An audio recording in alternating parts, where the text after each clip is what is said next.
आप लोग प्रोटेस्ट करने जा रहे हैं पार्लिमान के हक में या पार्लिमान के खिलाफ? क्या करने जा रहे हैं? अपनी जुडिशरी के खिलाफ प्रोटेस्ट करेंगे? क्या करेंगे?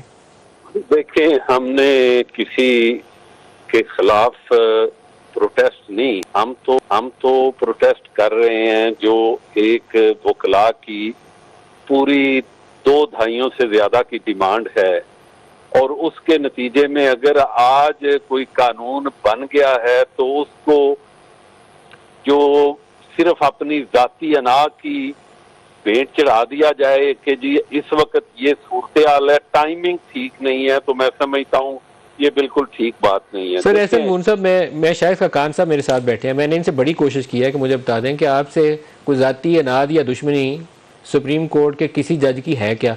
अब आप मुझे बता दें कि इन 8 जजों की पीडीएम से कोई जाती दुश्मनी और अनाद है, या कोई अनाद का मसला है तो क्यों है?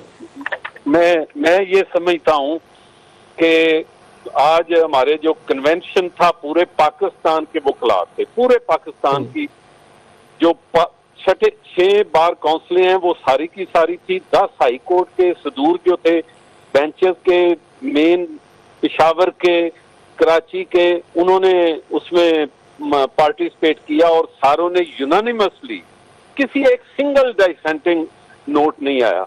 उन्होंने ये इसलिए कहा कि 2 जज साहिबान वहां जिन्होंने एक सर्विस मैटर में एक क्राइसिस की तरफ धकेल दिया पूरे सुप्रीम कोर्ट को, वजह यह थी कि जब हाई कोर्ट में पेंडिंग था केस, दूसरे हाई कोर्ट में भी पेंडिंग था, और किसी हाई कोर्ट के जज आप मुझे तफसील में ले जाएंगे। उन 2 जजों की कोई लड़ाई है, दुश्मनी है क्या? उन्होंने कानून की वायलेशन की है या उनका कोई जाती मसला है?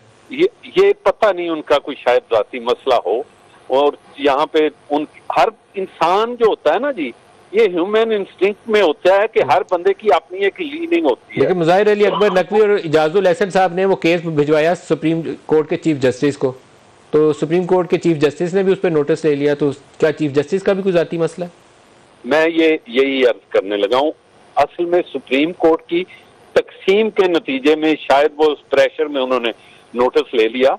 मैं ये समझता हूं कि बुनियादी तौर पे हम ये तवक्को करते हैं, कोई वकील, कोई जज ये इंटरप्रिटेशन नहीं कर सकता कि 90 डेज में इलेक्शन ना हो। जब एक जज ने फैसला कर दिया, उसके खिलाफ अपील पड़ी है लाहौर हाई कोर्ट में या केपी में, दोनों में पड़ी है, तो हफ्ते बाद या 4 दिन बाद आपके पास ही आ जाना है, आप उसको जो मर्जी करें डिसाइड कर दें। उसमें यूनानिमसली होता है, ये मिस हैंडलिंग हुई है। एक चीज और बता दें, क्या सुप्रीम कोर्ट को सिर्फ यहाँ तक कह के रुक नहीं जाना चाहिए था कि 90 रोज के अंदर इंतखाबात करवाना आईनी शर्त है, इसके करीब तरीन आप मुद्दत में इंतखाबात करवा दें? क्या इलेक्शन की तारीख देना और इलेक्शन का शेड्यूल का ऐलान करना, क्या ये दुरुस्त काम था या ओवर स्टेपिंग हुई है? मैं ये समझता हूँ कि ये ओवर स्टेपिंग, और उससे सबसे 3 रुकनी बेंच में जो सबसे पहला गैर आईनी डिसीजन था, क्लास थी, वो ये थी कि जिसमें उन्होंने इलेक्शन कमीशन को ये कह दिया कि आप एक मिनिमम डेविएशन के साथ भी अगर शेड्यूल को आप 90 डेज से आगे ले जाना चाहते हैं, अगर आपने देना ही है तो फिर आप पूरे 90 डेज में आप कहो कि डे टू डे अफेयर्स में ये करके तो आप खत्म करो। आपने को ये इख्तियार नहीं है, आइन देता कि आप वाइल इंटरप्रेटिंग द कॉन्स्टिट्यूशन आप उसको आगे ले जाएं। उसके बाद ये आइन इजाजत नहीं देता कि आप शेड्यूल दें, इस दिन स्क्रूटनी होगी, इस दिन आपका विड्रॉल होगी, इस दिन ये होगा, या फिर आप it amounts to abrogation of constitution, it amounts to mutilating the constitution for the reason supreme court या इलेक्शन कमीशन सुप्रीम कोर्ट की तरह एक कॉन्स्टिट्यूशनल इंडिपेंडेंट अदारा है। जब बुन साहब आपका एहतजाज अब किस रोज है? हमारा जी कल तो हमने ब्लैक डे मनाने का, उस जो लॉ जो पास हुआ है उसको स्टे करने के नतीजे में कल ब्लैक डे पूरे पाकिस्तान में मनाया जाएगा। सही। और दूसरी बात मैं आपको करूं, अभी भी हमने ये रिक्वेस्ट की है कि तमाम मोहतरम जज साहिबान अपने दरमियान की तकसीम को दूर करके अदारे को बचाएं, और हम ये समझते हैं कि वो लोग जो इस मौजूदा सूरत हाल में डायरेक्ट देखें, अल्लाह से तो मैं आपसे एक आखिरी बात कह लूं फिर आपसे इजाजत लूंगा। आप सीनियर जो वकला है ना, एक डेलीगेशन बना के जाइए और जजों से बात करिए। सुप्रीम कोर्ट पाकिस्तान की सुप्रीम कोर्ट है, उसको ख़राब नहीं होना चाहिए। इस सियासी तकसीम में अदालत ख़राब हो गई है, अदालत का वकार मजरूर नहीं होना चाहिए। तो आप कुछ टीम लेकर जाएं सीनियर लोगों की और चीफ जस्टिस से मिलें, बाकी लोगों से भी मिलें और कोई रास्ता निकालें। मैं यही बात कर रहा हूँ। पाकिस्तान बार काउंसिल ने अदालत में जाकर रिक्वेस्ट की थी, उन्होंने कहा मैं बाद में चैम्बर में मिलूंगा। उसके बाद वो बड़े हैं, उन्हें बुलाना चाहिए। अब बात ये है, इसी प्रोग्राम की वसातत से मैं सुप्रीम कोर्ट वालों से दरख्वास्त करता हूँ कि कोई रास्ता निकालें, इन सीनियर वकला से भी मिले।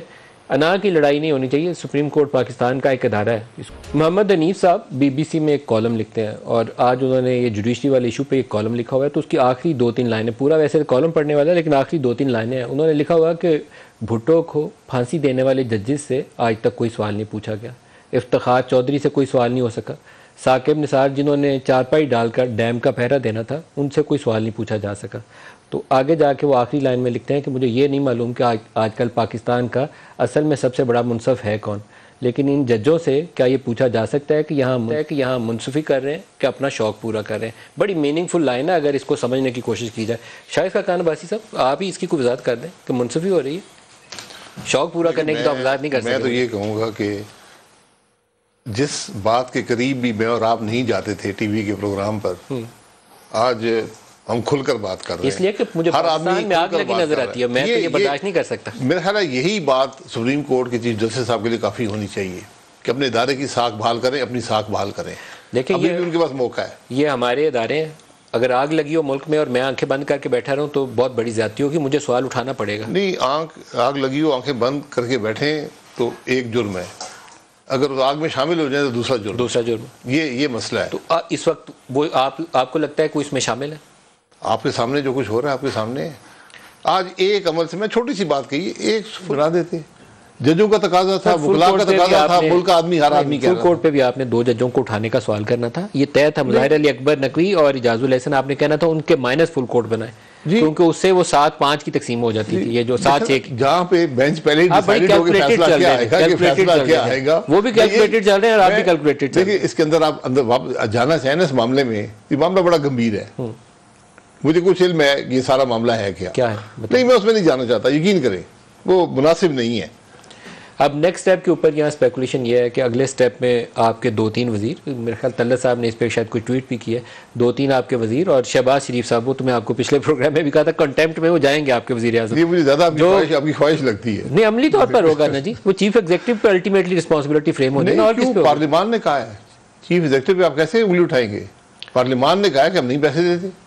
ये चंद दिनों में मौका आने वाला है नोटिस सर्व होने का, जस्ट मैटर ऑफ नहीं, नोटिस सर्व होने का सुप्रीम कोर्ट का डिसीजन है कि प्राइम मिनिस्टर के पास कोई इख्तियार नहीं है। 7-3 वजीर भी बुला लेंगे ना। मैं यही कह रहा हूँ, काबीना पूरी शुगर करें आप वजीर नहीं, यानी तो आप भी गए थे। मैं काबीना की बात, अभी डार साहब आएंगे साथ। उन्होंने ये फाइनेंस वालों ने पैसे क्यों नहीं दिए? इंपैक्ट्स में सुप्रीम कोर्ट का फैसला है कि वज़ीर आज़म फैसला नहीं कर सकता, फैसला सिर्फ फेडरल गवर्नमेंट का मतलब काबीना है।